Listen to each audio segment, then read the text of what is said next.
भारत के CJI B R Gavai United Kingdom के Supreme Court में लंदन में आयोजित गोलमेज सम्मेलन में न्यायिक वैधता और सार्वजनिक विश्वास बनाए रखने के विषय पर आयोजित कार्यक्रम में अपने संबोधन में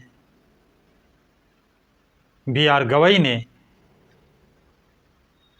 जो कहा, उन्होंने बल दिया न्यायपालिका की स्वतंत्रता पर, क्योंकि देश संविधान से चलेगा और संविधान का संरक्षण कौन करता है? Supreme court. Supreme court is custodian of constitution. इसलिए जजों की नियुक्ति में निष्पक्षता व पारदर्शिता होनी चाहिए।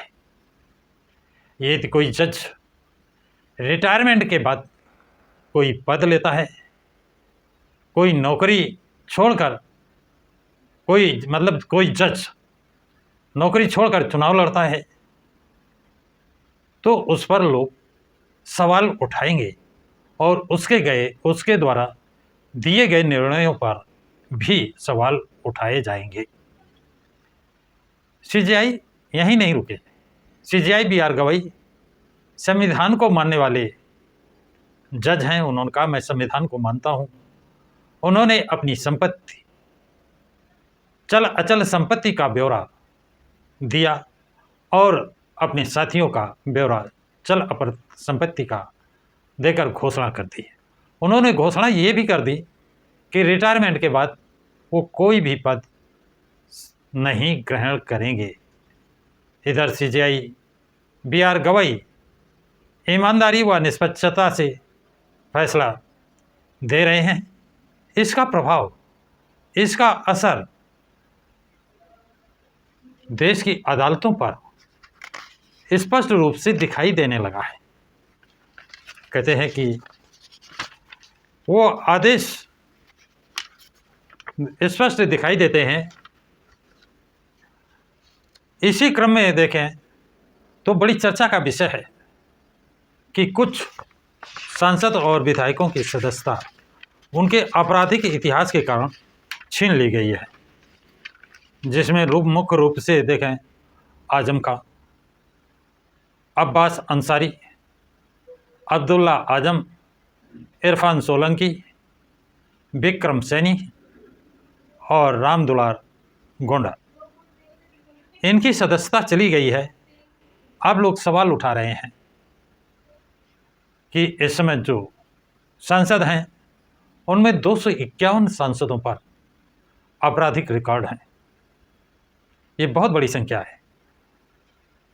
क्या उन पर कार्रवाई होगी? इतना नहीं, रिकॉर्ड में बताते हैं कि 170 सांसदों पर, माननीयों पर गंभीर तरह के अपराध हैं,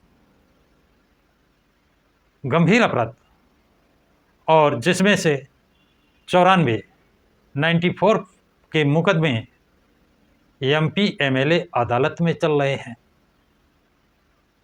इन सब में वो किसी पार्टी के, किसी राजनीतिक दल के निश्चित रूप से होंगे, कुछ निर्दलीय भी होंगे, कुछ का स्वतंत्र दल उनका होगा, लेकिन खतरे की घंटी इन पर मड़राने लगी है।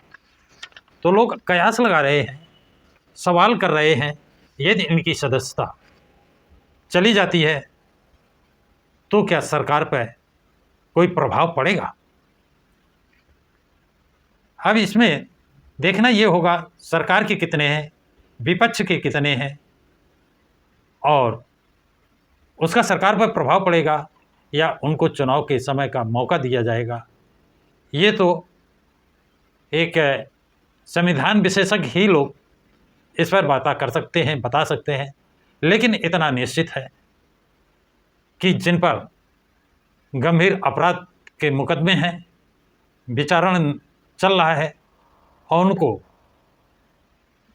त्वरित गति से निस्तारण किया गया तो उनकी सदस्यता अगर जाती है तो निश्चित रूप से सत्ता पक्ष और विपक्ष प्रभावित होगा। इससे इस संभावना से इनकार नहीं किया जा सकता है। तो साथियों, ये जानकारी आप लोगों को कैसी लगी है, अपना कमेंट्स ज़रूर लिखें तथा इस वीडियो को अधिक से अधिक लाइक और शेयर करें। प्रकाश की राह चैनल को सब्सक्राइब करें।